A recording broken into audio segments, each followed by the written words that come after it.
Hey everybody, it's Josh Rutledge, your co-host for FearScape Paranormal Podcast. Thank you so much for listening. If you'd like to support us more, please head over to our website, fearscapepodcast.com. There you can click on store and browse some really awesome t-shirts and maybe pick a couple up, or even go to our Patreon page and see how you can support us monthly.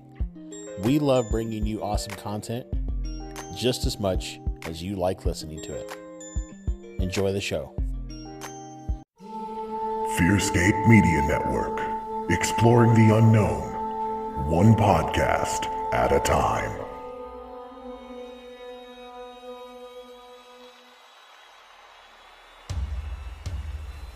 Hello, I'm so glad you could join us. I hope you brought your blanket to hide under. The spooky crew is going to discuss things and events from other realms. Ghosts, cryptids, aliens. Be sure to hold your blanket extra tight as the boys take you deep into the FearScape.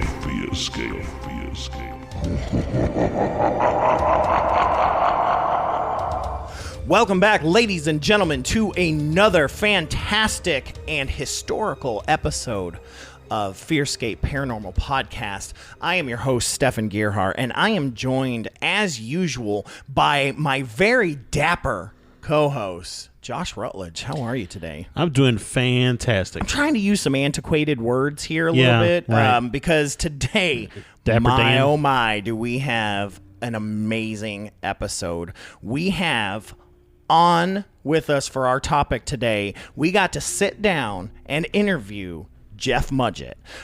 For those of you that don't know Jeff Mudgett is the great-great-grandson of America's first serial killer and the proprietor of the murder castle in the late 1800s of Chicago, H.H. Holmes. So this is his great-great-grandson. He's written a book a few years back called Bloodstains that kind of talks about his connection to Holmes, as well as he's the star of History Channel's show from 2017 called American Ripper, where they try to find a connection between Holmes and Jack the Ripper, possibly being one and the same. One and the same, yeah. So, which they do paint a pretty good picture. For sure. If you haven't seen the show, and you've got the History Channel app, I highly recommend checking it out. Or actually now, History's been dumping a lot of their stuff on YouTube. Yes. For free watch. Yeah. And so I actually just looked, and this entire series is available on YouTube for free watch. Nice. Well, yeah, definitely check that out. I mean, my goodness, what an amazing show. Jeff is such an amazing guy. I can't wait for you guys to check out the interview. And again, his book is called Bloodstains. It's such a good book. So we're very, very excited to have Jeff on the show.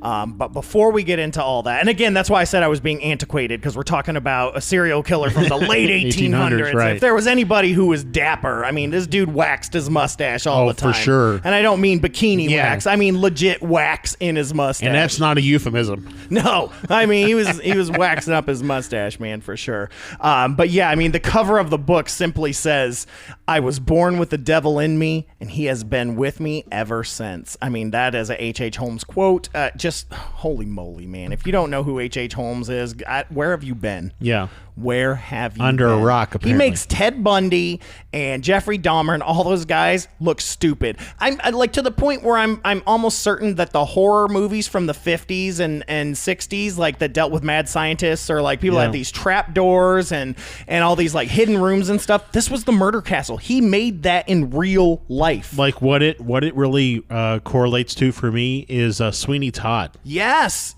Sweeney. That would have been around the same time period as well. That oh my God.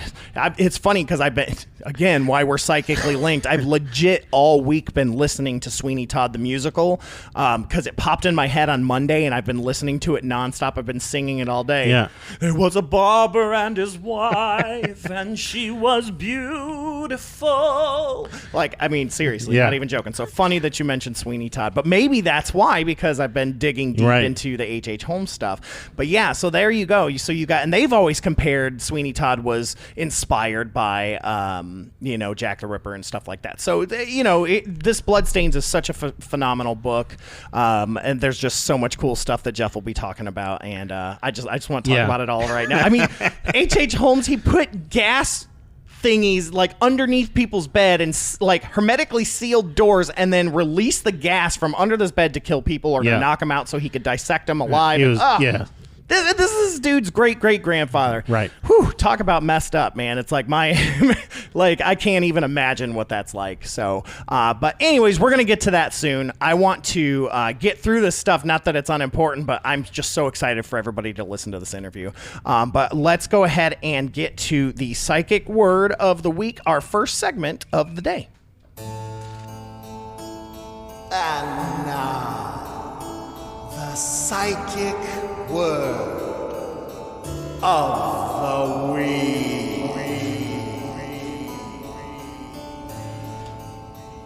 All right, so psychic word of the week, as you guys know, comes from the Encyclopedic Psychic Dictionary by June Bletzer. Rest in peace, honey buns. So as usual, we flip through and we look through the book and we stop at a page. Today I have stopped on page 613, and the word that I stopped on was actually tag, like tag you're it. So I actually got a word this time, yay. But it as well has two definitions. The first one in parentheses says biofeedback training. What it says is this denotes the subject hooked up to a biofeedback instrument was capable of identifying his or her subjective experience, had some understanding of it, and could control it while using the machine. 2, this one in parentheses is dreams. It says a short phrase or one word used to indicate the theme of the dreams in the dream diary for the purpose of comparing the dream content over a period of time. Okay, so the second one makes a little more sense to me. The second one is just like, you're tagging it for later to basically reference it. Yeah. I don't know why that, June, I'm sorry, but I don't know why that is specific to dreams. Per se, a dream diary, but I guess for the sake of this. But it also has down on there visceral learning, so maybe that's a part of it. But no, what's interesting here is the first part, which talks about being hooked up to a biofeedback instrument, and that they are capable of identifying the subjective experience and having some understanding of it. So, what is a biofeedback? Like, what would that be? What I immediately think of is like when you get those circular stickers at the hospital with the wires hooked up to it. I think that's like not like nipple clamps or something. That's not biofeedback, my friend. That's something Santosh can teach you about. So, I was just joking. But yeah, so very, very interesting that it gets into it says though biofeedback training. So yeah, again, very, very weird. A little confused by that one. But yeah, the dream one makes a little more sense. I wouldn't even know how to use the term tag in the first definition.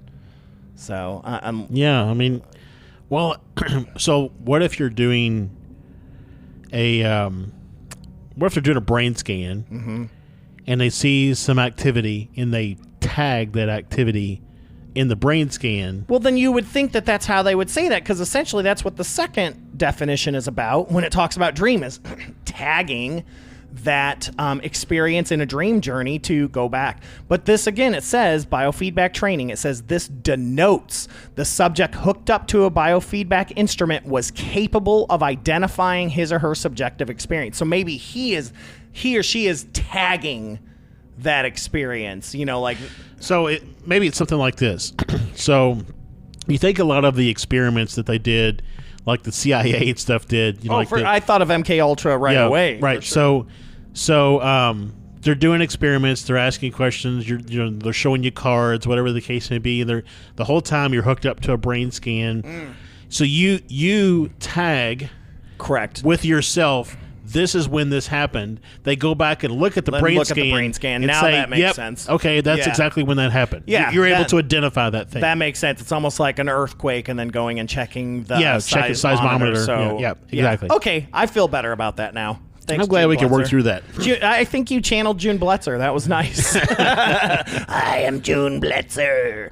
Was she a smoker? I don't know. No, that was just my channel voice. Okay. People are still scared from last Right. week. So, so that's our psychic word of the week. Let's go ahead and jump into spooky news.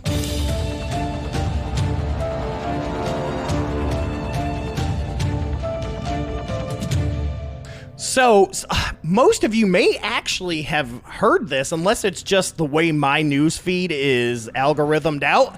But I've been seeing this everywhere, and this comes from baynews9.com in Tampa. But like I said, I could have picked from 100 of these that says mysterious seeds from China mailed to people across the U.S. And I've been seeing this a lot, and I've been seeing people on Facebook posting that they got these weird seeds from a package from China, and I'm like, did some guy just get on Wish and just like order 5,000 for Right. 50 cents and just like pulled up a phone book and just sent it out? But what it says is they may be invasive and may pose a threat to plant, animal, and human health.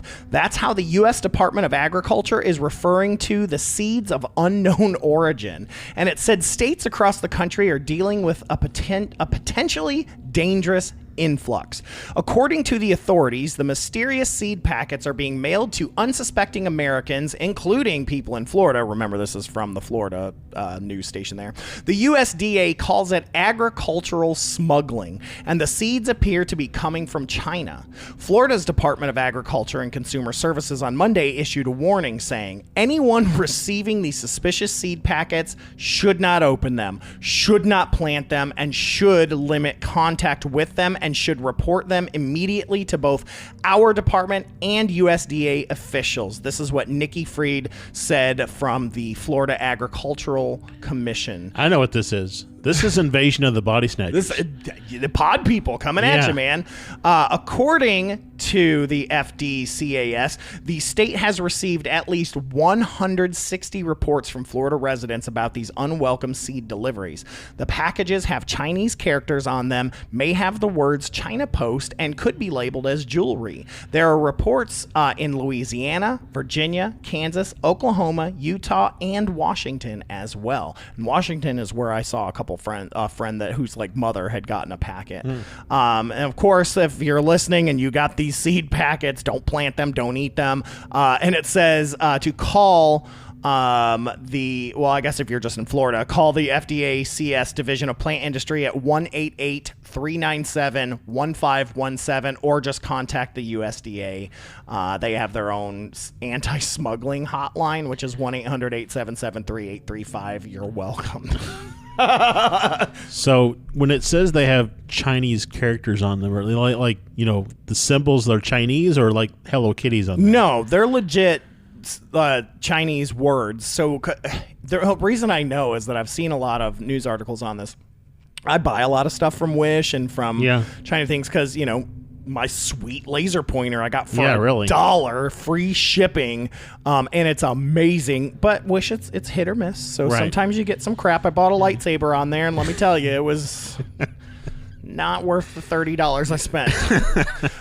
It was literally a piece of plastic. So anyways, I don't want to talk about it. I'm still bitter. But yeah, the packages look just like that. It's like that white bag, and it's got that big sticker and Chinese characters all over it.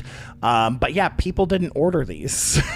But they're addressed to them. It's not like it just says resident. Right. Like it was some sort of a mass mailing. Right. And it's like, there are conspiracy theorists that are already like, this is the end of the world. These are the chosen people. These are the seeds that are going to save lives when the bomb hits or whatever. You take the red seed, and we see how far this rabbit hole goes. And they're like, that's why the government is saying don't plant them, because they don't want... Right. What if it's... I wonder what QAnon thinks about this. I kind of want to get someone like some kind of controlled planting just to see what springs up. Yeah, that's how Little Shop of Horrors started too, man. Feed me more. So, yeah, I don't know. The reason I went into spooky news is that, with everything going on, it's just so weird. And then people are freaked out, of course, because it's from China, which is where the virus originated, supposedly. So they're afraid they're going to get the virus, that people are like those old urban legends, like how people with AIDS would put like a syringe in a movie seat and just say, I don't think I've ever heard that. Oh, you never heard that urban legend? No. Oh, yeah. There used to be an urban legend in the 90s when we used to go to movies, and I remember Tim was the one that told me about it, but I've since heard it since then. Tim is a old friend of ours. But yeah, that they would put these like needles or these syringes in these movie seats, and then you would sit down and there'd be a note that says, "You've just contracted AIDS. Welcome to my world." Just an urban legend, or other diseases like that. From people who are phobic. Yes, and so that's what's happening with these seeds is because it's also for older people. It's bringing back memories of anthrax and just stuff like that. So I don't know. It's crazy and weird and spooky. That's why it's under spooky news. Okay. So, all right, man. Let's get into our UFO sighting of the week so we can get to Mr. Jeff Mudgett.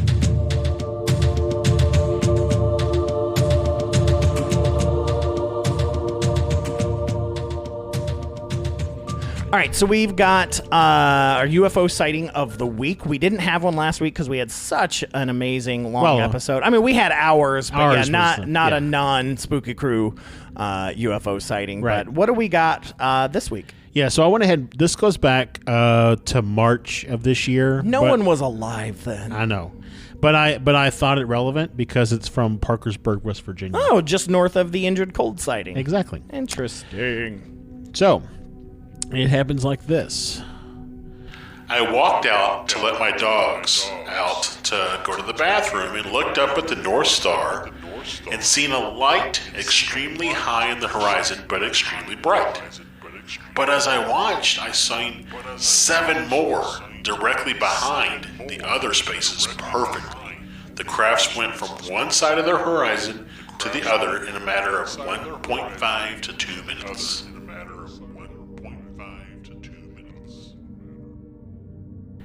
I hate to be the guy to say this, but it sounds like Starlink. Yeah, and really without any other information other than to say, it was the closest maybe to the North Star, which I don't know if that's in line with Starlink, but yeah, I mean, it could have been, or it could have been like what we've talked about before, is that they hide in the path of Starlink to be unnoticed. Yeah, I don't know. Again, I hate that I even have to consider it. I know. Well, what is very possible to do, though, because we have the date and the time, is to double check, is to look it up against Starlink, right, to see if that did pass through in that time. Sure, and maybe that's something we can do during the interview. We can do a quick look up and talk about it when we get back from the interview. But one thing I did want to say is it's about to get even more crowded. I don't know if you've seen that Jeff Bezos and Amazon have now been approved to send up their own satellites to create satellite internet. So it was already about to get crowded with Elon's satellites. Well, the difference, though, is that now what's already up there is up there. Mm-hmm. But now with everything that goes up, they have to angle their solar panels so as to not reflect the light back to Earth. That's smart. So that's something that Elon said that he was going to do, and I believe all the others are going to do it as well, so that they don't continue to pollute the night sky. Yeah, and I knew astronomers were pretty frustrated by the whole thing as well. So we'll take a look at that Starlink route. We'll let you guys know after the interview is done.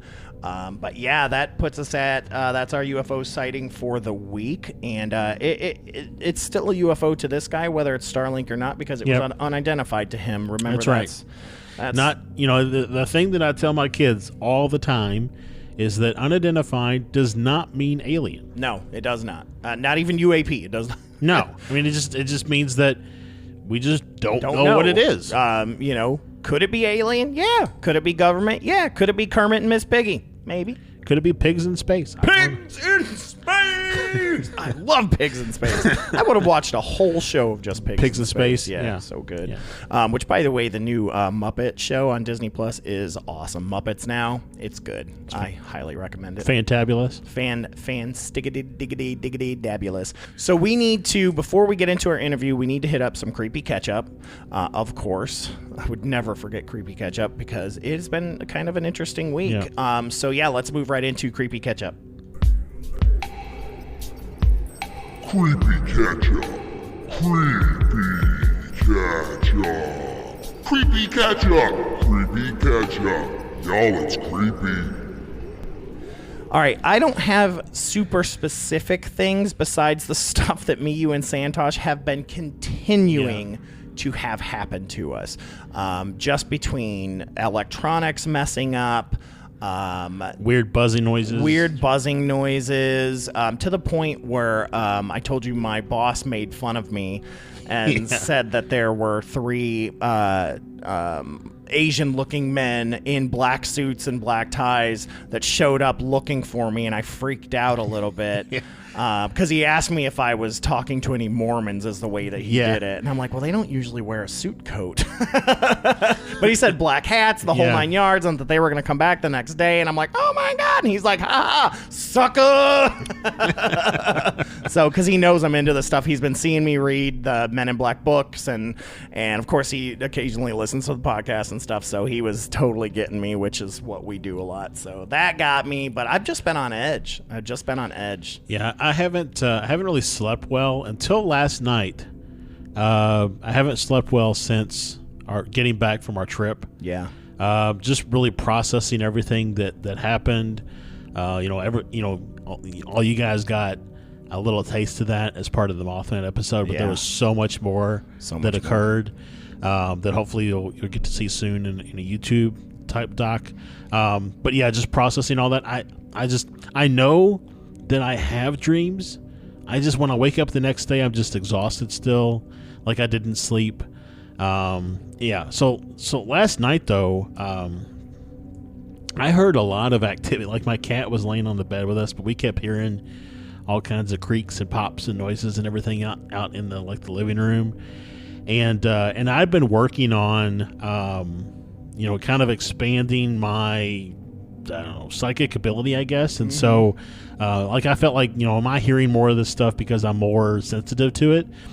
And so I decided to, do what you and Santosh had talked to me about shielding and all that kind of stuff. So I did a little bit of that. And I still just felt really vulnerable. So it's interesting you say vulnerable though, because that's how I've felt since we got back. So I did this thing. It was really weird. I imagined in the core of my stomach or in the core of my being, like a bright ball of light. And every time I inhaled, I imagined blowing it up like a balloon and it getting insurmountably larger and larger and larger until it had covered and surrounded my entire house. Then I imagined it crystallizing on the outside of the bubble, if you will, so that it became just impregnable. You shielded your entire home. Yeah. That's a really... And with someone who hasn't done these things throughout the years like Santosh and I have, it's amazing the technique that you've essentially created on your own that even I'm fascinated by, that I'm like, oh, I could do that, because I know the ways I was taught, never an improvised fashion, right? So it's really interesting to see the correlation of what I was already taught, but through a brain that's just done it on their own. It's really cool. And I actually kind of prefer that. Glad. As an improviser, I would think that you would... You'd think. When it comes to spiritual stuff, I don't know. Yeah, I don't know. So, that's the Catholic in me, though. It's ritual. So anyway, after doing that, I fell asleep. I slept great. Had dreams that I remembered the next day. I mean, it was a great night of sleep. Now, one could probably argue that it was because I convinced myself mentally that it was, going to be okay or whatever the case would be. But I mean, so one of my daughters has been getting up and coming into our room at between midnight and 3 o'clock every morning for weeks. telling us that she's scared and there's monsters in her room or whatever the case may be. So starting last week, I started doing a technique that I read in that book that you and Santosh told me about. Yep.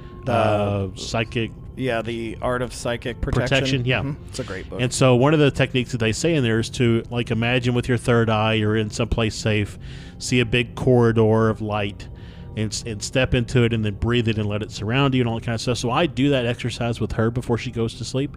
Since doing that, she has gotten out of bed. It's interesting. It makes me want to teach you, and maybe Santosh is better because he's the one that taught me, but it's a classic thing. It's called your sacred grove, and it's a mind space to go to that it is impregnable. It is impenetrable. I mean, it is your sacred space where you can go to, and there are places, things that are there that are special to you. At least the way I was taught it, there's a waterfall that is always cleansing, and it'll get rid of negativity and things like that. Your guides can live there and some things like that. And it's usually a starting point for when you go on guided meditations where you're walking places or going places. Usually you start in your sacred grove.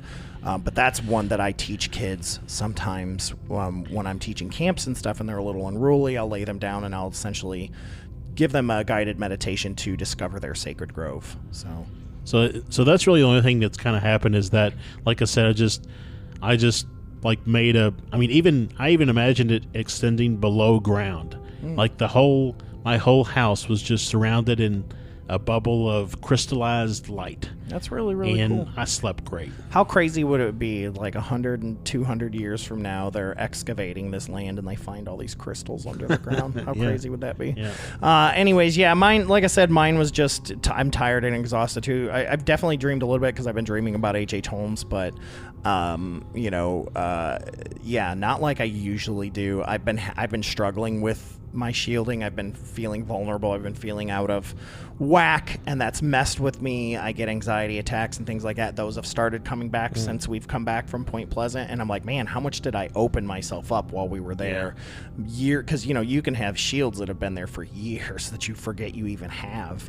So it's like I'm taking a look at that. And so, but yeah, interesting week. Nothing like super spooky. I haven't seen any UAPs or felt any ghosts or anything like that. Just scared of the Men in Black. Yeah, I just feel like my phone's tapped or something. Yeah. So then of course you had your crazy helicopter landing. Yeah, which I talked about that last week. So I mean, this is all the stuff that's it. It's probably a little bit of it is probably just us being spooked and just seeing things happening that. Oh, yeah. I mean, just like anything, it's like when stuff starts happening, it's when you know you're on the right track because you're paying attention. So, that's my creepy catch-up. Yeah, that's mine too. So let's go ahead. We're going to take a quick ad break.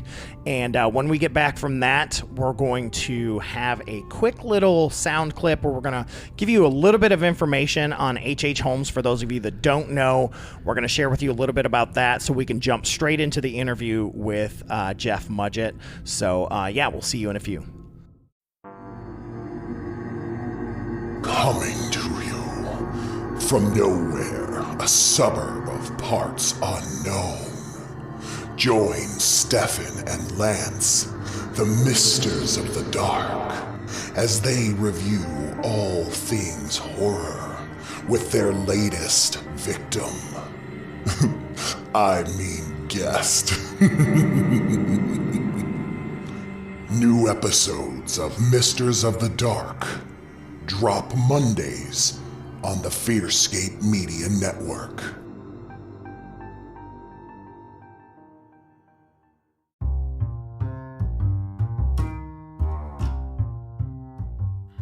Hey everyone, Josh here. Do you feel like mainstream options for things such as yoga, meditation, or documentaries and films meant to expand your mind are lacking? Have you heard of Gaia?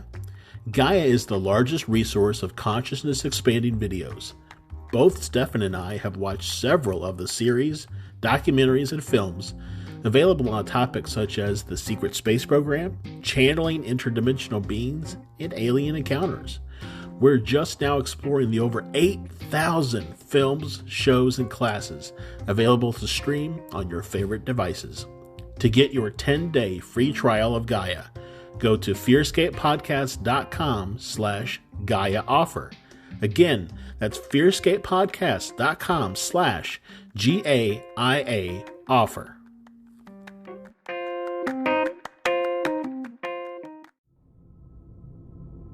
Herman Webster Mudgett, a.k.a. H.H. Holmes, lived in the late 1800s.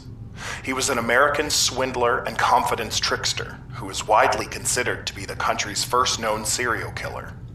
He was born into a wealthy family and showed signs of high intelligence from an early age. Always interested in medicine, he allegedly trapped animals and performed surgery on them. Some accounts of his life even suggest that he may have killed a childhood playmate. Later on, he attended medical school at the University of Michigan, where he was thought to be a mediocre student. In 1886, he moved to Chicago, Illinois, and took a job as a pharmacist under the name Dr. H.H. Holmes. Soon afterward, he began killing people in order to steal their property. The house he built for himself, which would become known as the Murder Castle, was equipped with secret passages, trapdoors, soundproof rooms, doors that could be locked from the outside, gas jets to asphyxiate victims, and a kiln to cremate the bodies. At the reputed peak of his career during the World's Columbian Exposition in Chicago in 1893, he allegedly seduced and murdered a number of women, typically by becoming engaged to them and then killing them after securing control of their life savings. Holmes also required his employees to carry life insurance policies, naming him as beneficiary, so that he could collect money after he killed them. He sold the bodies and skeletons of many of his victims to local medical schools, and was believed to have done so even while attending the University of Michigan years earlier. In 1893, Holmes was arrested for insurance fraud after a fire at his home, but he was soon released. He then concocted a scheme with an associate, Ben Peitzel, to defraud an insurance company by faking Peitzel's death. After Peitzel purchased a $10,000 life insurance policy, he and Holmes traveled to Colorado, Missouri, New York, Pennsylvania, Tennessee, and Texas, where they committed other acts of fraud and treachery. Returning to Missouri, Holmes was arrested for fraud and briefly jailed in St. Louis. While in jail, he met Marion Hedgepeth, a career criminal who agreed to help Holmes in the insurance scheme with Peitzel. Meanwhile, Peitzel moved to Philadelphia and opened a fake patent office to swindle inventors. After his release from jail, Holmes traveled to Philadelphia and killed Peitzel. He then convinced Peitzel's widow, who had been aware of her husband's involvement in the insurance scheme, that her husband was still alive, later giving her $500 of the money he collected. Later, he became worried that some of Peitzel's 5 children might alert the authorities, so Holmes killed 3 of them. Insurance investigators were alerted to the fraud by Hedgepeth, and Holmes was arrested in Boston, Massachusetts in 1894. He was tried in Philadelphia for the murder of Peitzel and was sentenced to death by hanging. In prison, H.H. Holmes confessed to 27 murders. He later increased the total to more than 130. Holmes sold his story to the Hearst Corporation for $10,000. In his memoirs, he once said, "I was born with the devil in me. I could not help the fact that I was a murderer, no more than a poet can help the inspiration to sing. I was born with the evil one standing as my sponsor beside the bed where I was ushered into the world, and he has been with me since." While in prison, Holmes was married to multiple women with countless mistresses and unnamed children. One such wife was Clara Lovering, who went on to have children with Holmes, which led to them becoming the great-great-grandparents of our guest tonight, Jeff Mudgett. Jeff Mudgett, the direct descendant, learns that H.H. Holmes' reign of terror was worldwide and not limited to Chicago as he had so widely been believed. Based upon never-before-revealed historical facts, Jeff pieces together a dynamic and extraordinary puzzle, including the strong possibility that Herman Mudgett, aka H.H. Holmes, was also Jack the Ripper. This is all detailed in his book, Bloodstains, as well as the History Channel docuseries, American Ripper. All right, guys. So as we said, we are here with Jeff Mudgett. This is the great-great-grandson of America's first serial killer and the owner of the murder castle, Right. H.H. Holmes. He's also the author of an amazing book called Bloodstains and the star of American Ripper on the History Channel. Jeff, thank you so much for joining us. I know our listeners have already been looking forward to this. We're just so thankful to have you on today. Hey, Josh and Stefan, it's a pleasure. I've been looking forward to being your guest on FearScape for a long time. Oh, we'd love to hear that. That's all right. That's what I like to hear. But yeah, we just got some, some questions, some general things, that we want to discuss with you and, all that jazz and just talk to you. Cause I mean, I'm telling you, we're like little schoolgirls over here. We're pretty excited. I even put my skirt on just for this episode.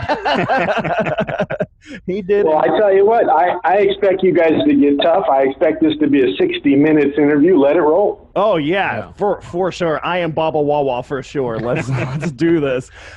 So like we said, we know we've got your book, which, like I said, I've read before. I was already a pretty big fan because I've always followed anything on H.H. Holmes, been very interested in that. I learned about that probably in the early 90s and been kind of looking for anything that I could find, stumbled across your book years ago. And of course, American Ripper, which is a really cool concept that I'm very, very interested in talking about, which kind of is you trying to figure out the possibility of whether or not H.H. Holmes could actually also be Jack the Ripper, the famous serial killer from London around that same time.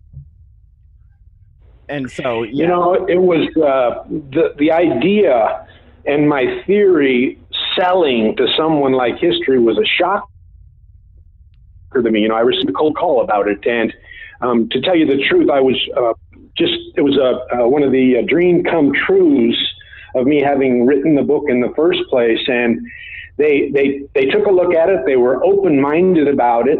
And they let me explain my theory best that I could. And then they decided to lay the cash down and we produced American Ripper. Well, it's phenomenal. Like I said, I've watched it. I mean, we even, I rewatched it here recently. My mother-in-law, she loved it too. And so the whole time she's on Google, she's digging through information and trying to find other stuff. I mean, it inspires a really big curiosity. Even when roadblocks are hit, it still inspires this curiosity. Well, it was the whole, I think for me, it was the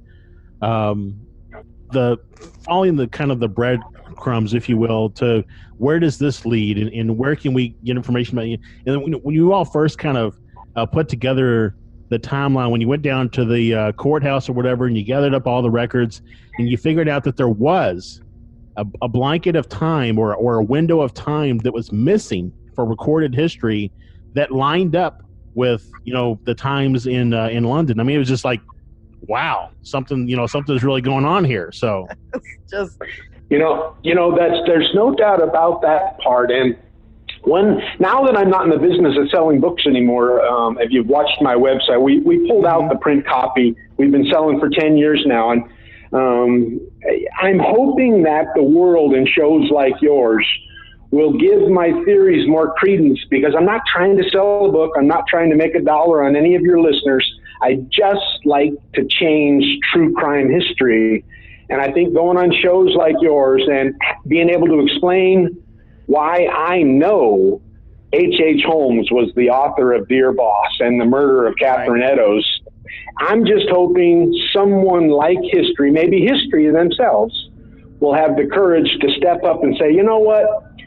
We made a mistake. That last episode was error. We'd like to do it again. And I'm hoping I hope they get the courage to do that one day. I do too, because I'm telling you, I've watched a lot of documentaries and podcasts on Jack the Ripper, and I'll be honest with you, the theories and the evidence that you guys put forward made more sense to me than any of the other ones that I've seen put forward. Well, and even some of the responses back on the show as to like why something couldn't be the case, like the handwriting between the letters. Oh yeah, Josh, you had a really cool theory on this. So my dad is ambidextrous, and he can write with both hands, and his writing style between his hands is completely different. he used to write, when we were little, we used to write letters to Santa.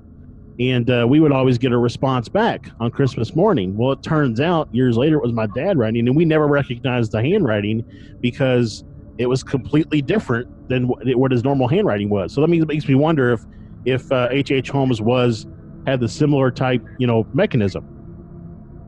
He could. We're talking about probably the greatest fraud in American history. For sure. A man who, if he devised a con, he could figure out a way to pull it off.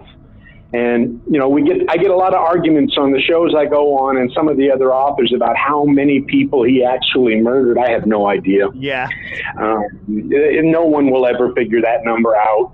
And I don't even like to go there because, if you remember the show, we were actually even finding concrete coffins in the Chicago River, right? Which history decided they didn't want to spend all the money to go through that, which I'm a little off subject here a little bit, but which I can empathize with them guys, because when you're talking about the Chicago River, you're talking about getting permission from Chicago, from Illinois, from the Fed, right, from the international waters, from Canada, the whole thing. And they just balked. But I can tell you, I was at a party after the show ended in Chicago, and Rahm Emanuel, the mayor's chief of staff, came up and goes, why didn't you guys dig up the concrete coffins you look at? I said, whoa. I said, wait a minute. I was told you guys said no. He said, we never said no. The mayor was sitting there watching the TV hoping you guys would do it. Yeah, that was one of my big questions is why did we not go after the sonar and everything? I'm like, it's right there. It's right there. Oh, that's frustrating. It's still there. Yeah, it's just going to cost a couple of $1 million, Yeah. So, I mean, that's a GoFundMe we need to get going. Yeah. I mean, give me some uninflated rubber rafts and a can of air tube, and I'll go down there and just You know who we need, guys? We need Jacques Cousteau. Jacques Cousteau, yeah. Or even his son. I think his son is doing the exact same thing now. But yeah, let's get him or Scuba Steve or somebody. Or what's the guy with the Titanic? Oh yeah. The big filmmaker guy that did the Titanic movie. Yeah. What's his name? Cameron something. Yeah, James Cameron. Yeah. Jeez Louise. Yeah, we need him to go down there and make a movie about it. Yeah, or get what's his name? Eli Roth, the guy that's like big into horror and stuff. He'd probably be down for that. Yeah. He'd do it. And then on the same lines, I'm sitting there in London one day and we're filming and we're taking a break, and I got to tell you, I'm gonna push history a little bit here. Those recreations they did of Jack the Ripper in the streets of Whitechapel were some of the best recreations in TV history. Oh yeah. And the actor that played Holmes / JTR was just superb. He was superb. It's to the point where, of course, since I've been immersing myself the last few weeks in all of this, when I've dreamed about Holmes in my dream, because I'm a very vivid dreamer, it's that actor's face I've been seeing now. He's the one that's been showing up in my dreams. So I'm telling you, I'm up at the bar, and the production crew they're off, doing something. And to be honest with you, the director and I had troubles getting along, and I think that's pretty common in TV. But it is, yeah. It was a little rough. He got along with Amaryllis just fine. Of course, she's a little cuter than I am, but right. Yeah. So I'm sitting up there all by myself at the bar, and these two young fellas, clean cut suits on, black tie, come up and say, "Mr. Mudgett, can we talk to you a second?" And I'm like, "Well, yeah, guys. Would you like me to buy you a drink?" "No, we can't drink when we're on duty." I mean, what duty are we talking about? "Well, we work for Scotland Yard." And I'm like, oh, I was a little bit nervous. And they said, "We just want to let you know, while we don't agree with you about it being the killer H.H. Holmes, we do agree with you that there were copycats involved in the 5 Ripper murders, and that the author of Dear Boss was a well-educated American." And they said, "We've known that for decades." Interesting. Yeah, Wow. Well, one of the things I wanted to ask is I know that even though the show's done, this was already your personal mission. And so I know that you haven't given up your search and your research. Have you made any progress since the show aired, like personally, in looking into more connections and stuff? Oh, I'm under contract right now with a group trying to sell Bloodstains to an investment group in Houston to make a major motion picture. Oh, it needs to be, yeah. Obviously we're in a Great Depression right now. It's a pretty tough time to get someone to invest $10 million. But and to tell you the truth, guys, I'm really excited because these people understand the difference. They realize that The Devil in the White City is a great epic story about my great-great-grandfather in Chicago. Bloodstains is about a tortured young man who finds out at 40 that his ancestor was the evil one of all time. Yep. And they realize that's the way they want to take the movie. So I'm really excited about it. I'm waiting on pins and needles to see if they sign the dotted line. Yeah, we're excited too. We know you've been making a lot of allusions on your Facebook page and stuff like that. And I agree. This is what I told Josh. I said, one of the things that I really loved about your book compared to all of the other is that it's part autobiographical, and there's this just interest, because it's not just you either. You having to talk about how it affected your family, your father, your grandfather, like how that affected everyone. It's what stood out to me. And then you jump to these quotes and these writings that go against everything you were just talking about, like about how you guys are family and all kinds of things like that. Like it's remarkable how it ebbs and flows like that. And I can't imagine. I mean, I grew up in an abusive home, and so I am always curious, do I have that in me because my dad's dad was abusive and his dad's dad and so on and so on. But to have something like that, I can't imagine, Jeff. Like I appreciate the heck out of you, and just the work that you're doing. Because one of the questions I had down there was like, do you ever feel somewhat responsible genetically, like you have to make up for what he did? Oh yes, the answer to that is yes, and I get notes from people who read the book, and then after they've reviewed it, they let me know that their ancestor was one of his victims. Oh, wow. And that's tough. That's tough. And to tell you the truth, I still haven't figured out the right way to do it other than, I'm sorry. Can I give you your money back? You deserve the book for free. Yeah. And I hope this helps you, move on. We were at a signing in Michigan, and a professor came up to me and said, we've read your book. We agree with what you've said about him selling skeletons to medical schools as part of his income.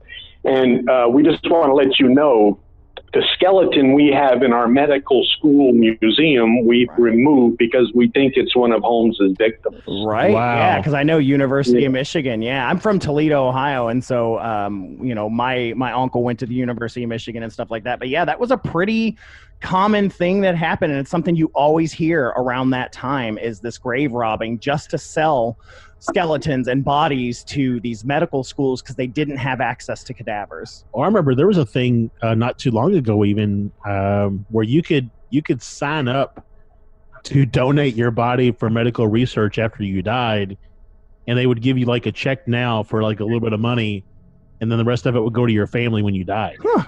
I'll sign me up. That sounds all right. Sounds all right to me. Yeah, that's what I'm saying. But yeah, that's pretty remarkable. Because I think I had mentioned to you in an email, I just finished listening to the Happy Face podcast where it talks about the daughter of the Happy Face killer, and she struggles, being one generation away, with wondering if she had that in her. And that's one of her missions, is that she actually she did a show called Monster in My Family where she helps other serial killers, family members and kids and stuff, kind of deal with that trauma. But one of the things is she met during the show her father's last victim's son. And they actually met, and it was an incredible episode, man, let me tell you. I mean, it's, having to be one generation away from that, and she bears that full responsibility, and that's why it really made me wanted to know if you felt that responsibility too. So I appreciate you sharing that with us. Probably the tightest connection I ever had was when, we went back to New Hampshire, and I went through the home that he was raised in, right, the church that he attended, and then the schoolyard that he taught elementary school at. And that schoolyard was spooky to say the least. That was the most, I left barely able to breathe out of that room, imagining that horrible man there with those small children. So, Jeez. I can't even imagine. What was he thinking? What was he thinking? I have no idea. Again, just the way you guys presented it too. Like, I just kept waiting for you guys to say there were reports of him just constantly physically punishing the students at all times, and especially because in the depiction in the show, he's the guy. The actors walk around with like a switch, and I'm like, here we go. Well, I mean, I grew up Catholic. I went to Catholic school, and trust me, I took some meter stick. Those what are those called? Those. The ruler? But the big 3-meter ones, I caught those to the knuckles many a times from across a yardstick? Yardstick, thank you. That's what it's called here in America. And it's not 3 meters, it's 3 feet. Whatever. I'm an actor. Back when I grew up, we had a stick hanging up on the refrigerator, and it was called the Boss. And my dad would tell you to go get him the Boss. Yeah, that's extra scary, Jeff, because dear Boss. Yeah, really. Yeah, the Boss. Yeah. Wow, it was not Bruce Springsteen, that's for sure. No, that's right. One of the other questions, when I was watching the show, this is the whole time, the last episode, this is what I was wondering.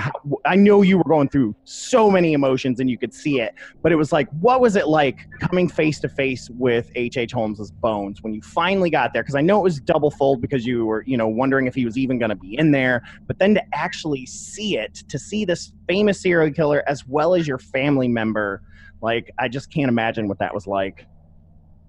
Well, and I know we've talked about this, but it's my theory that wasn't him. Yeah. What we exhumed was not Holmes. That was the substitute because, and this is one of the matters that I'm hoping history will come clean with one day. We know the DNA didn't match. We know the skeleton didn't match. We know that the dental records were fraudulent, and we know that there was no trauma to the neck from hanging. And, I could take this to a court of law, take my old career up, guys, in front of a jury, and I could win this. I wouldn't be making up anything. This is forensic science. Yeah. And that DNA didn't match. I was there when King's College told me on the phone it didn't match. And what happened in the meantime is one of those things when you ask me what we can and cannot talk about. This is getting real close to getting me in a lot of trouble. But okay. I'll tell you this: that DNA didn't match. And someday, someone in cable television, Smithsonian, National Geographic, somebody's going to give me the chance to demonstrate that it doesn't match to America, and we'll be able to take the next step forward, guys. When we prove that it wasn't him in the grave, then we'll go backwards to prove how he escaped execution, what he went on to do. And I'll tell you this right now. My father and I have a picture of my grandfather and his brother over a grave in San Diego that we know is the real Holmes. So we're very close to some incredible material. Man, I'm so excited. I'm so glad to be a part of this with you and to be able to follow this because it's so exciting. I just got a little cold chill when you're talking about it. I know, me too. Absolutely phenomenal. The man lived 99 years.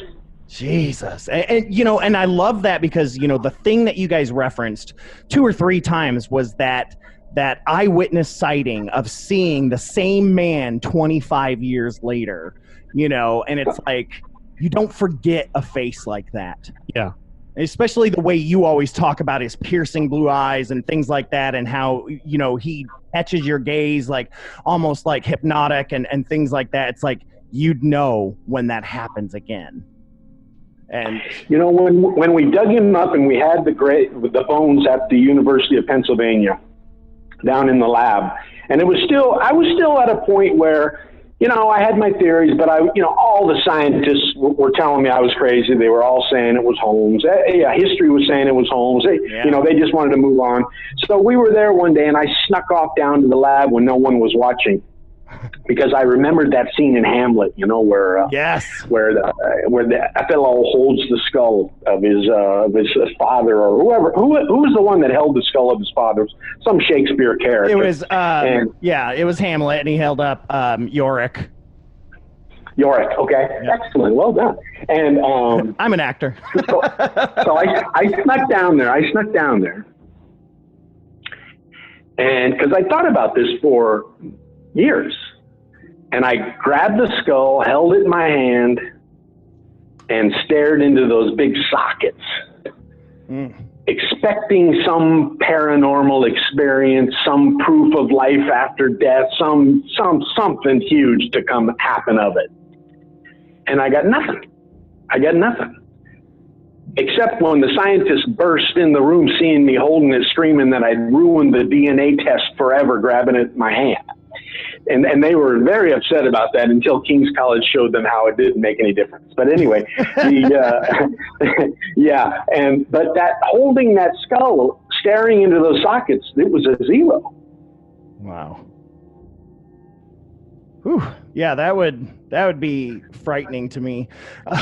You know, especially thinking we don't even know where he was, you know, which this then, and I'm gonna add this kind of a two-parter here, is because we talk about the Holmes curse, right? That's that whole idea of the Holmes curse, which really perpetuates this idea that he continued. Oh boy. Right, as well as the other Ripper-style murders and things like that. But the other thing that really is interesting to me is that we know that Holmes had 3 wives, but we also know he had many lovers, with some saying he sired at least around 25 kids. So my question to you is have you found any of the other direct descendants through research or DNA tests yet? And did they know about the connection?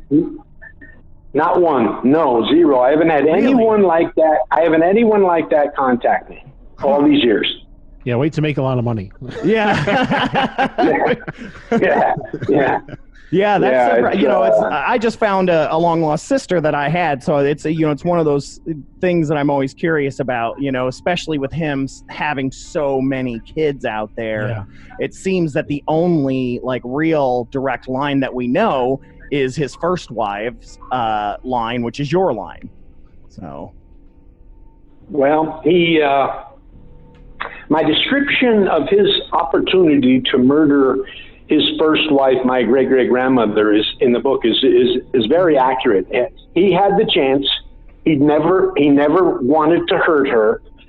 He actually needed her help numerous times. We have a copy of her diaries that demonstrated her going to visit him while he was at Moyamensing prison awaiting execution. Yeah, I saw that. And then making a trip back to Chicago. Huh. With what I know was financial business. She was going to take money out of his bank accounts. For sure, because she would be the one that was legally married. Yeah. Oh yeah. Oh, there was something going on there, and I think it had to do with the money he needed for his substitution and escape. Oh man, that's crazy. Makes it's something that always I don't know that bothered me. I don't know the right word, but it seems like. I mean, was all of the murdering, was all of the killing simply for money, or was there like a type in, I'm saying like was he wronged by a woman who looked a certain way early in his life, which caused him to seek out that type of woman for his victim? Or even like a morbid curiosity from the way I kind of felt about it, just that wanting to dissect. Yeah. that would be tough to do. But we know he did it for money. We know that's there. Right, now, of course. whether he enjoyed the torture, whether he enjoyed the killing, whether he enjoyed inflicting the pain, that would be something you guys would need to get H.H. Holmes on your show to ask. Well, we do have a couple mediums that we've had come on the show. But no, speaking of that, I mean, it's like one of the quotes that I made sure to write down, because it's like this stands out to me more than anything in your book, is where you say that even more to the point was a vivid piece of evidence I found concerning how best to characterize Holmes. These words were from a sentence written by the man himself, in which he says, "For 1 month and 6 days thereafter, I took no human life. The duration left me needy." I mean, that every time I read that, Jeff, just sends chills down my spine. And that, to me, is someone who gets off on it. Yeah. You know, I'm glad you brought that up, because let me ask you guys something. Have you ever, reading Hitler, reading any of those the terrible people in our histories, have you ever read a more horrible sentence than that? No. Even, and I listen to a lot of true crime, and even then, a lot of those guys, they make up excuses, where they say just things, oh, she pissed me off, or, oh, God, I was doing this in honor of God. Yeah. This, Holmes just seemed to relish in it, in a very sane kind of way, which is really creepy. Yeah, just a creepy. You guys got me juiced up now. Now I'm just thinking, where is Alfred Hitchcock to pull that scene off when you need it? God, yes, where is Hitchcock, man, for sure. Oh, I would have loved to do that instead of all the William Castles that are gonna get it and sensationalize it. You know what's funny too, that I'm quizzed out about now too, is there was a time when Leonardo DiCaprio thought the H.H. Holmes role was the one he'd waited for his whole career, and then he just bailed out on it. Yeah, I recall that. I recall reading about that because, like I said, been a follower of Holmes stuff for a long time, and I've always been surprised there wasn't more movies or things like that out there, because it's which makes me mad when people don't even know who he is. I'm like, how do you not? I mean, not just the murders alone, and then you just throw in the murder castle, like. Right. Maybe it's because. Oh, what a show that would be! They're supposed to be finishing a series with Hulu about the Devil in the White City. Yeah, I think I read something about that recently. But yeah, you're absolutely right. And a show. Man, every show is him murdering a new person. Like that would do so well on Shudder or something like that. Yeah. Gosh. And then the World's Fair with 20 million people is right down the road. Yes. Yeah. So, because that here, we're in Louisville, Kentucky, and, we had a big World's Fair here right downtown, and it was actually Edison instead of Tesla that was here. But yeah, there were murders and stuff that happened then that I read about in doing research that, of course, the cops were also trying to cover because they didn't want people to freak out. And so I was very interested in seeing, all the stuff about the suicides and stuff like that. But I'm like, how do you cut your own throat from ear to ear and have that happen a lot? Like, that's the popular form of suicide. Right, exactly. You got me. I don't know. Yeah, and it's sad because it also means that they put less work into those things that years later with, proper records and things like that could have continued to help out. Yeah. So it's kind of sad. It is. But, a lot of those things then back in that time, well, number one, policing, as like the show talks about even is, policing wasn't like forensics wasn't a thing. Oh, and, no. Just grab ass and everything. It wasn't like, hey, Carson, don't step there. It was like, hey, you stepped on that blood. Can you give me my piece of paper you just stepped on as well? Well, do you remember during the show when Amaryllis and Ray Johnson went down through the city archives and they found out that during the fair there was at least 500 young women that went missing? Yep. And man, everything that we know about the murder castle and the way he was able to dispose of bodies, like it. Oh, yeah. Yeah. And God, I wish you guys were able to excavate that next to the post office. I was so mad. What my plans on that are, and I need some legal help from a federal attorney in Washington D.C. Maybe somebody watching your guys' show, listening to your show. Mm-hmm. But we need. I'm convinced that there are statutes which would require the feds to allow an excavation of that property based on the fact that there are no statute of limitations on those murders. Right.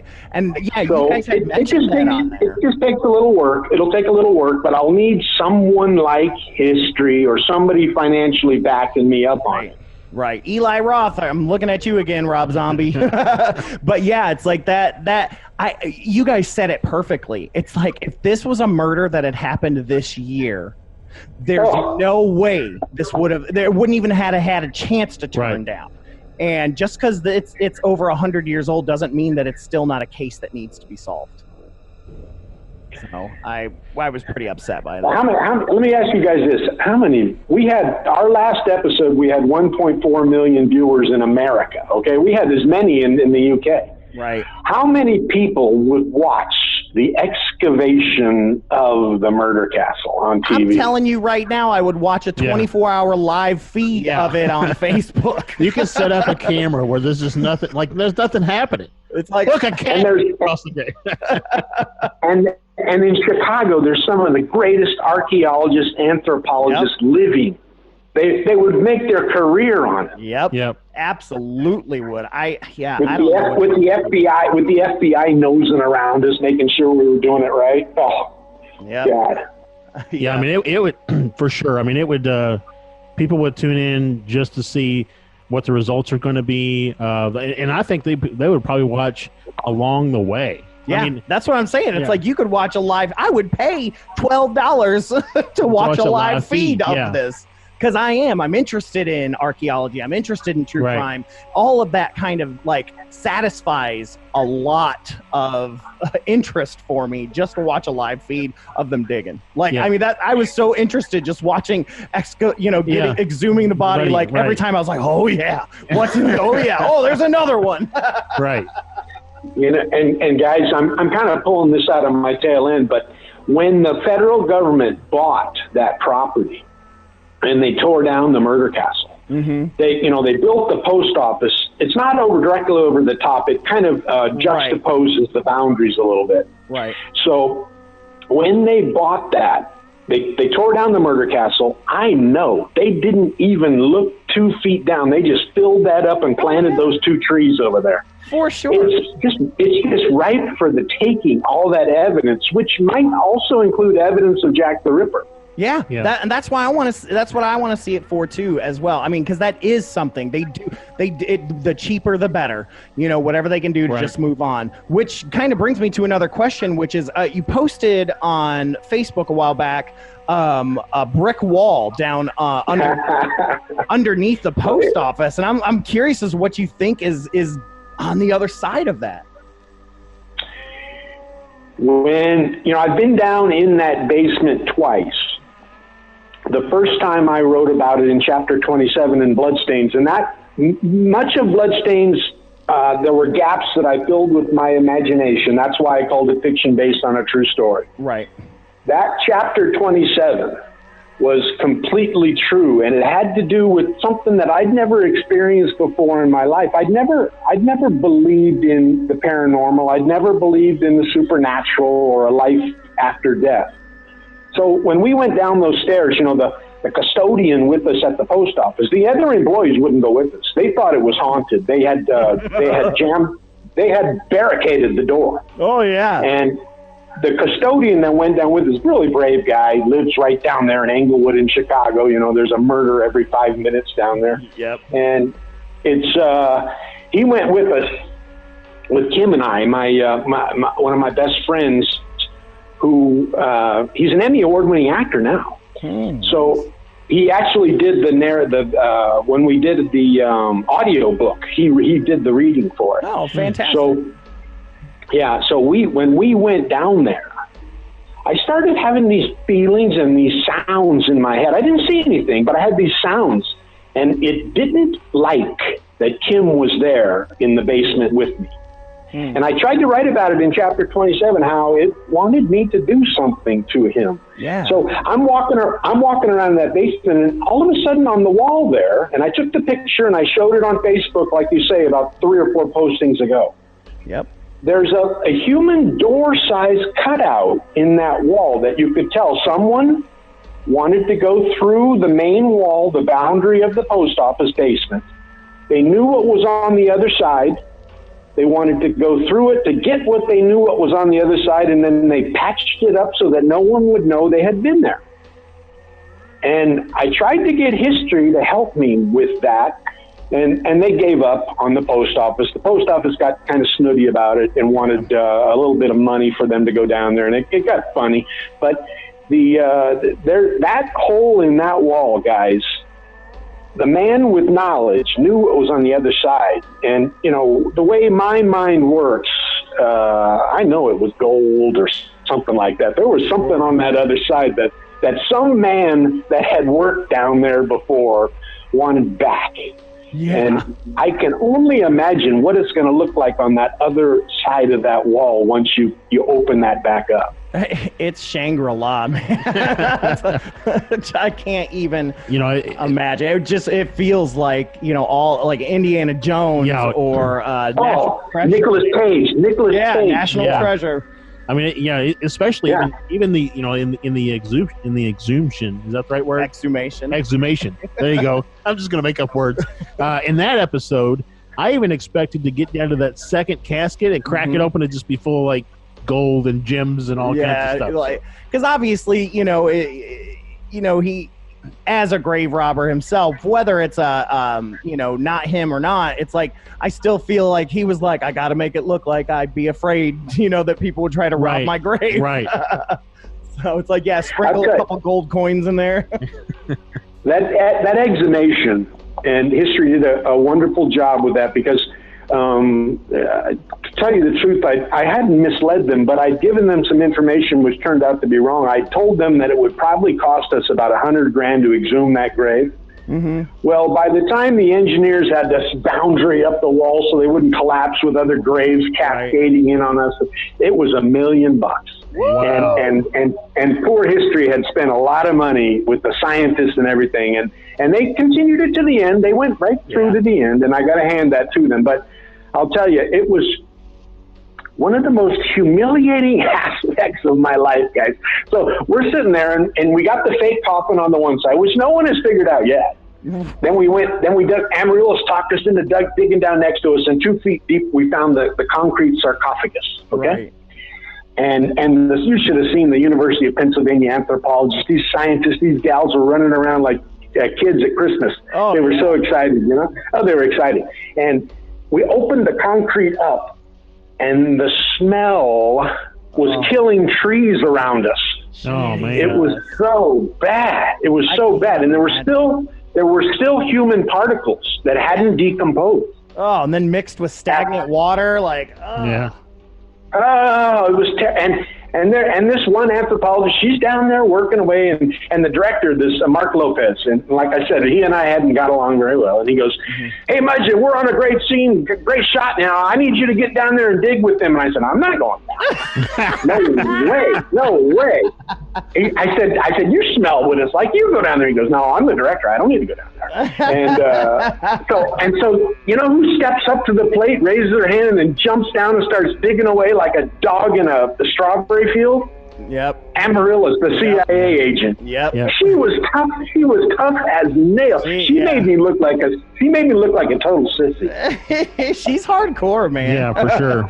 You know how many people I get tell me they just loved her on the show? They all loved her. I loved her, but I mean, I really loved your relationship together. That was one thing that really sold the doc for me as well, was just the relationship between you two, and these moments where you would surprise one another and get each other on your side for something was just beautiful every time it happened, I'll have to tell her you said that. She married a Kennedy. Yeah, the third, John Kennedy the third. Yeah, I saw that. I have pictures of her in her wedding dress at Hyannisport on the grass getting married barefoot.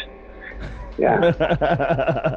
Well, yeah, like I said, I hope that you guys end up getting to work together again, because I thought you guys made one hell of a team. And I know that's also the way TV makes it too, but you guys just looked like you had a natural chemistry. We're still buddies. Yeah, and we got along really good. You're right. Yeah, she was fantastic, and I think, like I said, the two of you guys together was absolutely phenomenal. One of the things I wanted to jump to again was something you guys lightly discussed in one episode, which was Murder Castle #2 in Texas.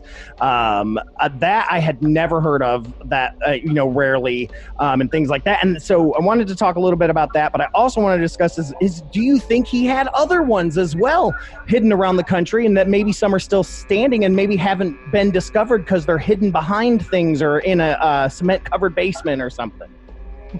Oh, yeah. I'm convinced he has one in Port Costa, California, on the Sacramento River. Oh, yes. You said something. There's a little old hotel there that I'm convinced he had a part in it at one point. I haven't proved it yet. Right. As far as what he did afterwards, he never made a silly mistake like he did with that fellow inmate in St. Louis, where he said too much and the guy sold what he knew to the prosecutor, and that's how they caught Holmes. Right. Remember that? Yeah. Uh-huh. He never did that again, and I think he realized how foolish that had been. So as far as having another murder castle, as far as having a place where books could be written about it, because of knowledge on Google, I doubt it. Yeah. I doubt it. But I don't know, guys. It took me 3 months to talk my entire family into the exhumation. Oh, the judge in Pennsylvania, I had to have each family member sign off on it. Yeah. I wondered. And he said, if one says no, that's a veto. And I got them to do it. As far as getting them to do it again, I doubt it. Yeah. Now, who all was that? Just immediate family, or literally anyone that shared blood? Anyone in my immediate, and then my uncle's kids and grandkids too. Yeah. Gotcha. That makes sense. Yeah, very, very interesting. It makes me wonder, and I hate this for you because, like I said, this part of the book I always understood is that, children are meant to only speak when spoken to. That was the way my household was and things like that. My grandfather was a very silent man. I mean, we didn't talk a whole lot. And it's like his grandmother was the wife of Holmes, and it's like, God, I wonder if he knew, what he knew as a kid. Did she talk about it? All of those things, and it's sad that we can't ask Bert that stuff. Oh, and I'm glad you brought that up, because I was just contacted. As a matter of fact, I'm supposed to be writing about this weekend.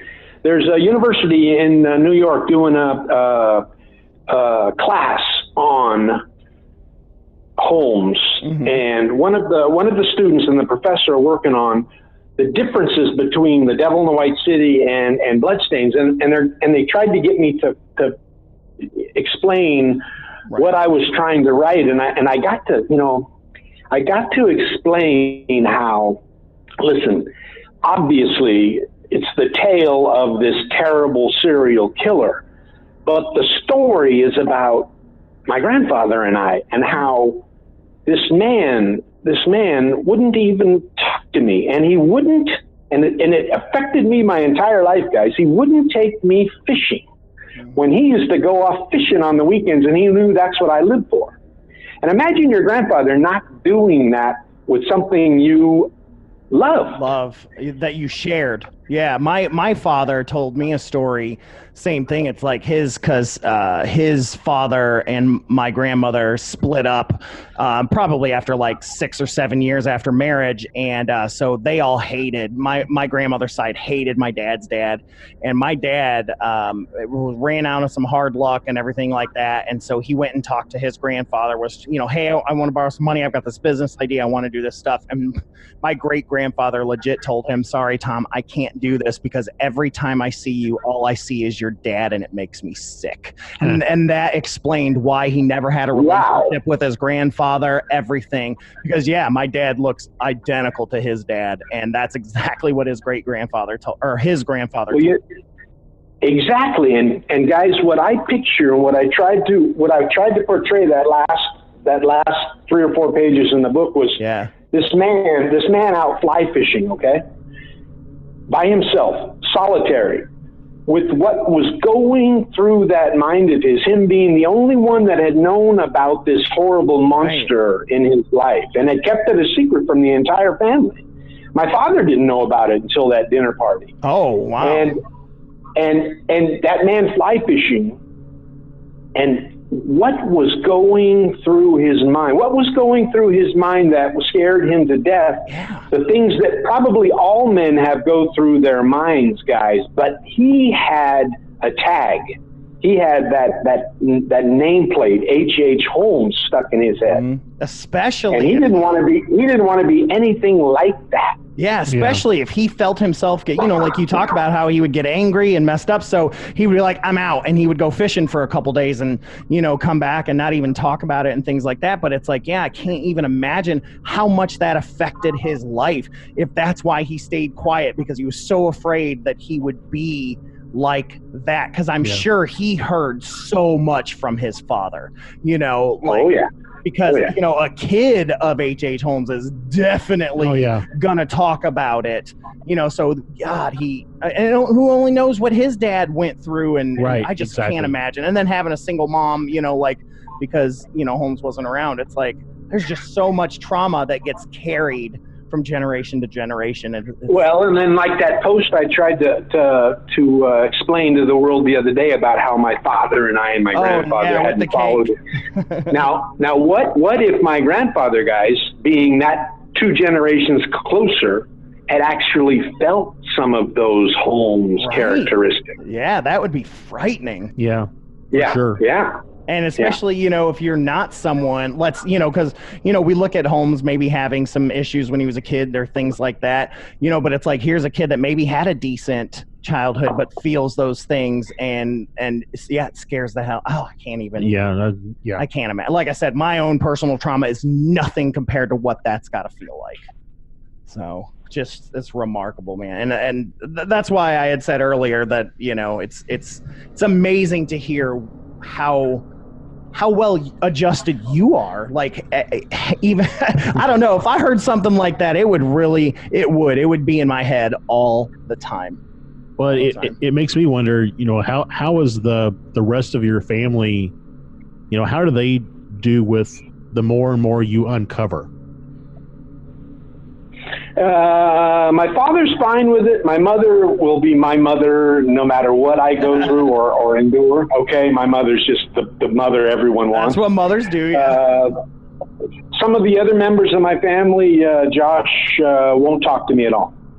Wow. That's unfortunate. Yeah, that is unfortunate. But and that's the way it is. It's like you either got people that embrace it and try to do something with it, or people that want to just act like it never happened. It never happened. Yeah. I'll tell you what, though. When I did my TED Talk, my daughter went with me. Okay, and it was in Vancouver, Canada. It was about comparing the handwriting of the Dear Boss and the Holmes correspondence, and the TED guys were just fascinated with this stuff, and they actually wanted me to be the first ever to take a poll of the audience after they'd handed out these little electronic tickers. Okay, and we had 2,500 people there in this gorgeous auditorium, and my daughter at that time, she was attending the UW. She was in history, English, the literature, the whole thing. So she was way out there, much smarter than I was. And she attended the talk with me, but she sat up in the back corner. I can remember standing up on stage, and for some reason, one of the guys with the light shined it back there because he knew who she was. And I saw her during my talk. You only get 18 minutes, so you got to make it quick. Yeah. So, and she was so embarrassed of what I was talking about that was the speech she had taken. But when I was finished and the audience lit up and voted 77% that they believed my theory. Wow. She ran down, and there were some 3 or 4 news channels there from the Canadian TV stations, and they were interviewing me about Holmes being... The Canadians are more fascinated with Jack the Ripper than Americans are. Well, because they're still connected to England, yeah. And they were asking me about my theory, about the evidence, about where they could go at the University of Buffalo to verify my facts. So I was giving them. And then right next to me was my daughter. And I'll never forget how she had that embarrassment had turned to pride in those 18 minutes. And that was one of the best moments of my life. That's pretty much my wife with me most of the time, but not for that reason, but because she's just an introverted person and I am not. So, but then she usually ends up, prideful because I'm doing an improv show or something. But yeah, I mean, as a father of two girls, I hope that one day I can do something that they're beaming with pride to stay next to me for. So yeah.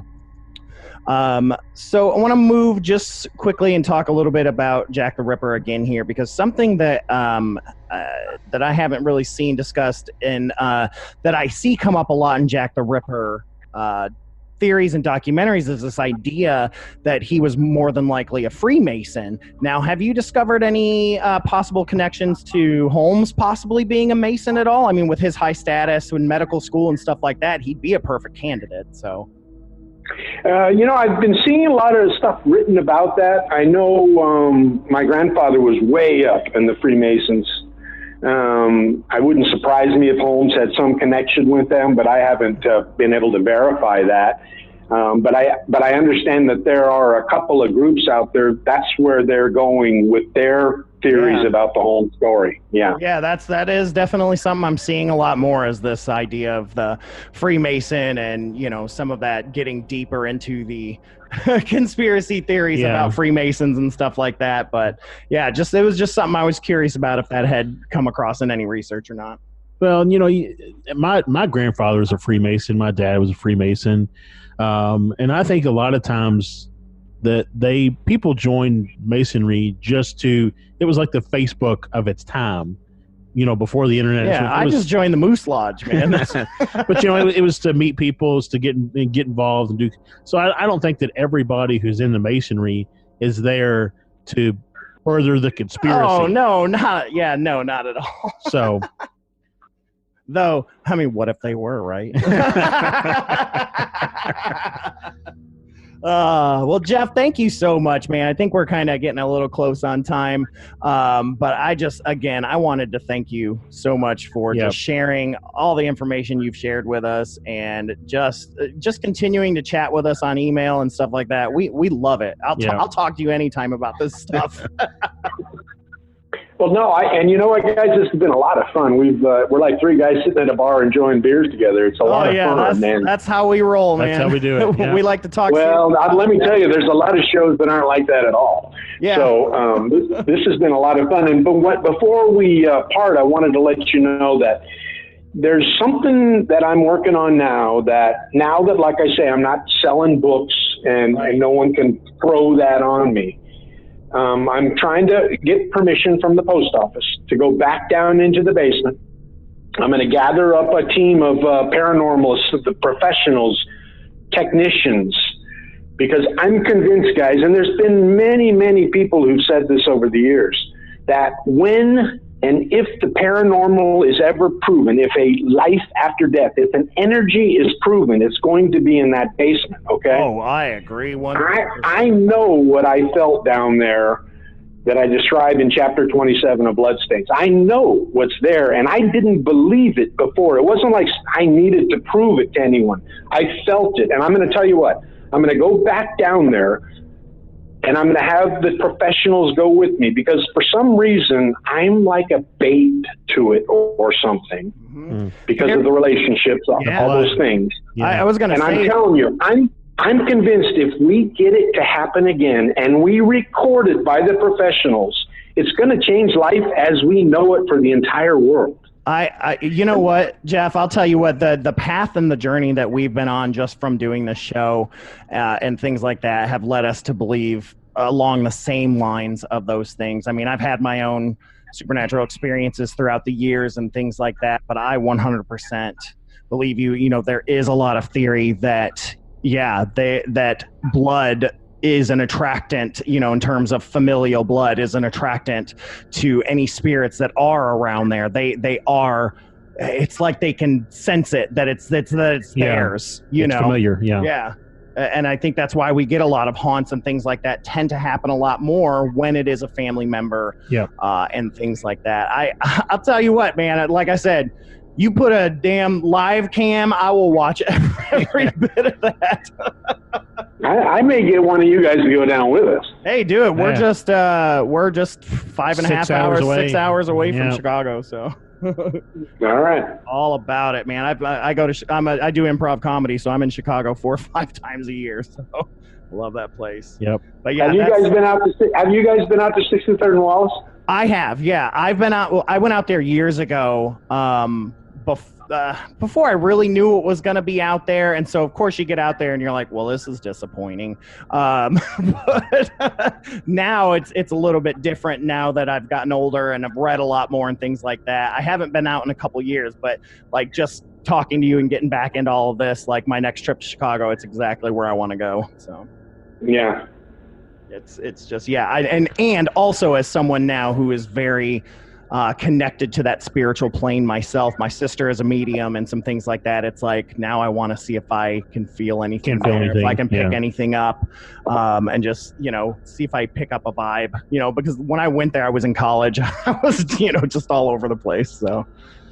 So Jeff, is there, you want to let everybody listening know, where can they find more information about you? Where can they pick up the book? Where can they follow you to make sure that they stay abreast of what's going on?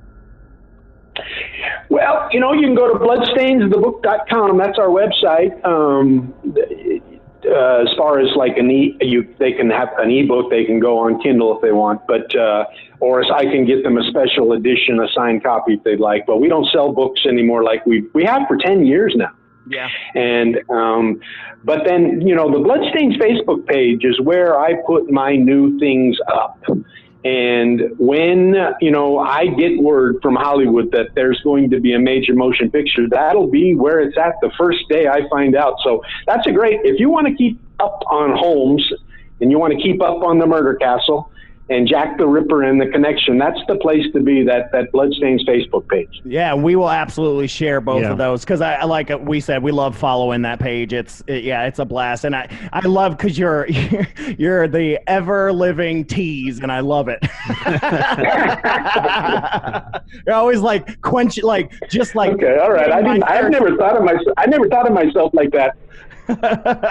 Yeah, it's just like you always you'll just drop little. My brother is the king of this stuff. He'll sprinkle just a little bit to make you go, oh, what more is there? I love it. It takes a very special personality to do that, and I love it, man. I absolutely love it. So you figured me out, darn it. Oh yeah, you're my brother, man. All right. He's been getting me all my whole life.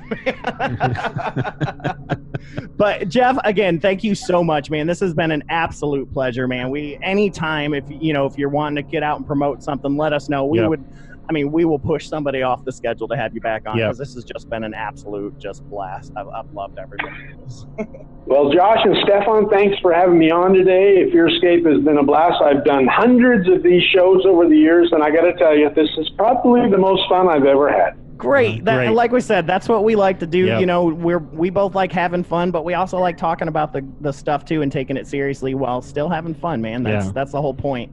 It's more of, like I said, we like to treat it like a conversation. It's not really an interview. It's just 3 guys having a conversation. All right. Well, thank you very much. Thanks again, Jeff. Yeah, hit us up if you need anything from us. We'll be there in a heartbeat. All right. Thanks, guys. All right. Thanks. Take it easy, Jeff. Have a good one, man. Bye. All right. Thank you, Jeff. Thank you. What a phenomenal guy and a phenomenal interview. I don't know how many times I can say it. It's just like everybody who comes on the show, it's a great experience. Mm-hmm. It really is. And they say that it's a great experience with us, but no, it's a great experience for us with them. Especially like Jeff said. I feel like we've 3 guys that went to school together. Right. It's really, right. We just met up, and had a beer or whatever. It's great. So, very, very excited about that. I hope you guys follow him on the Bloodstains Facebook page. And of course, if you haven't seen it already, we'll be sharing that on the FearScape Media Network group page, as well as the FearScape Paranormal Podcast, which quickly reminds me, if you haven't done this yet, we're really, really, of course, trying to do some expansions and some things like that. And we're really hoping that you guys can get out there. And if you're on Apple Podcasts or anything like that, to just do a quick review, even just a sentence really helps kind of let Apple Podcasts and them know that you're listening, and that because we're getting out there, we're pushing things. But yeah, we'd love for you guys to like, review, and subscribe or share or whatever it is that you're doing or need to do, or even just word of mouth. Yeah. Telling people or just sharing the podcast, all those things really help, as well as, we've got the FearScape Media Network, and we've got my other show, Misters of the Dark, that's out there, and we're trying to get some footing for that. So, if you've got friends that like horror and stuff like that, share the podcast with them. Also, if you're not a part of our FearScape Media Network Facebook group page, we made it a group page. You can find that. Just type in FearScape Media Network and then just click the join on there. We don't usually turn anybody down, so no. As long as you play nice, you're welcome to have the fun. But yeah, it's a good place to talk about all the podcasts or the YouTube shows that we've got, as well as people share their paranormal experiences on there. Stories, UFO sightings, pictures, or news, horror news, or paranormal news. It's just a hodgepodge of awesomeness, man. And all of the people on there are just having a great time. And I love getting out. Yeah, it is a pool party. I love it. It's a pizza party, man. I love getting on there. But yeah, you can check all that out, or you can just go to FearScapeMedia.com and get on there to check out the other podcasts that we have and all that stuff. But like I said, listener stories is where it's at. People, since we started this group, have been putting stories down left and right, and I am so happy because it's hard to solicit them via email. We don't always get them via email. We tend to get a lot of them via Facebook or Instagram. Yep. So thank you to you folks that have been posting on there. This week we have a listener story from someone I went to high school with. Her name is April. I was just fascinated because here's someone I've known 20-something years, and I've never known these stories. But she shared some really cool stories with us, and I got my sister. For those of you guys that have listened to the show forever, know my sister has a million stories, and she's a medium herself. But I got her to read this story because she also went to high school with April, and so I wanted her to do it. And so this is my sister reading April's stories, and I mean stories because she has two of them. My name is April from Kentucky, and I have two experiences with ghosts. When I was 18, I was riding home from my boyfriend's house. It was somewhere off of 3rd Street in Louisville. I forget the road's name. I think it was called something that started with a C, and it was a girl's name. Anyway, I was approaching 3rd Street. There was a woman seemingly floating towards the street in front of me. As I got closer, I could see her eyes were blacked out. I passed real quick. But when I looked in my rear view, I halfway thought she was going to appear in my back seat. She was gone. The second experience I want to share from when I was 29, I had moved into an old building.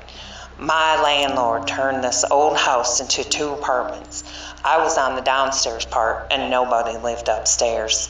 I was laying in bed and I heard this child laughing.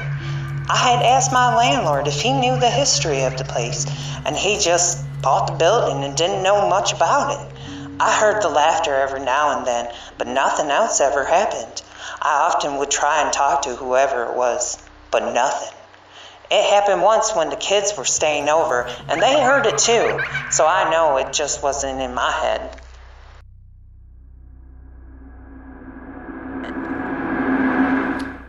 Yeah, so that's the first one is the one that gets me because that's something I always am scared of. Like, I try not to look at people, strangers in the eyes, like when I'm driving, because I'm like, if I see blacked out eyes, I'm done. I've seen too many horror movies. It makes me wonder if it was blacked out or just hollow. Oh, Josh, that's even creepier. That one's going to keep me up, man. Now I'm going to see freaking H.H. Holmes with no eyeballs. Ugh, that's creepy. You're welcome. But thank you, April, for sharing those stories, and thank you to my sister Tricia Murphy, for performing that. She's not an actress, and I had to coax it out of her, so I was really glad that she did that. But again, you can share your stories on the FearScape Media Network group page, on our Facebook page, or you can email them to fearscapepodcast@gmail.com, or you can go to fearscapepodcast.com, and there's a submit sighting report. Yeah, submit a sighting report. That's also a space for you to share a story. You can do that there. We love them. UFO sightings, cryptid sightings, weird, quirky things. We had an urban legend like 2 weeks ago or whatever. All of these are great things to send in to us. But real quick, one more time before we get out of here, I just want to push again the FearScape Media Network and to please check out my new horror podcast called Misters of the Dark. This is Lance Wayne and I covering all things horror. We just covered The Baby. And then our next episode will be on Killer Clowns from Outer Space with FearScape FM's old host, Brad McQuarrie. He's going to be on there. He's awesome. So we're going to be talking about Killer Clowns from Outer Space. We've got just a lineup of people getting ready to come on Misters of the Dark. It's a lot of fun. It's every other week. You can go to fearscapemedia.com/MOTD podcast. The MOTD podcast is also Instagram and all that, and Twitter and all that jazz.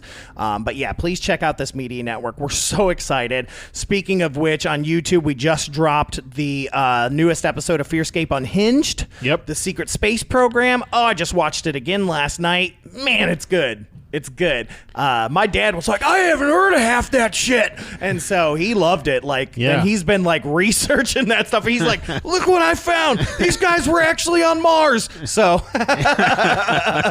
if you're interested, check out our discussion. It's a Facebook or it's a YouTube show. So they actually get to see our beautiful faces and all that stuff. And check out again, Jeff Mudgett's, all of his stuff. Go to bloodstainsthebook.com. And anything else. Anything else, Josh, before we wrap up? No, just as a reminder, we've got some great T-shirts out there in the store. We add new designs all the time. FearScapePodcast.com/store. Yep. And, we're still trying to get our Patreon off the ground. So if you like what we bring you like the content, you like the network as we grow it, please consider doing something monthly to kind of help us. Exactly. Yeah, this FearScape Media Network is going to be, it's that new home for podcasts and YouTube shows of everything from the weird to all that stuff to meditate, whatever, everything. And this goes out there too. If you guys have a podcast or a YouTube show that you're interested in joining our network, feel free to email us at fearscapepodcast@gmail.com. We'd love to talk to you and see if you'd be a fit for our network and what we can offer and things like that. We want to build this network filled with all the things that we love and you guys love. Yeah, exactly. And it's a lot of stuff. It's a lot of stuff. A lot of stuff. It is a lot of stuff. But on that, we're going to go ahead and get out of here. Thank you guys so much for tuning in. Keith Age, thank you so much for just hooking us up with Jeff Mudgett. We are just great to have built a new friendship with this guy. We're so very, very excited. And on that, we're going to get out of here. My name is Stefan, and I will catch you on the flip side. This is Josh. The truth is out there. And remember, folks, hold those blankets extra tight, especially if you're in a weird hotel and there's a pit opens and there's alligators underneath or there's just a cement door on the other side. Get out. But if you're in your home, hold it extra tight because things tend to get spooky when you're listening to FearScape. Good night, everybody. Good night. I'm so glad you were able to join us for that horrifying discussion. I hope they didn't frighten you too much. Tune in next week for even more research into the nightmarish and haunting creeps and spooks that we tell ourselves don't exist, but we know they do. Make sure you have your blankets, that you hold them extra tight. Next time on FearScape.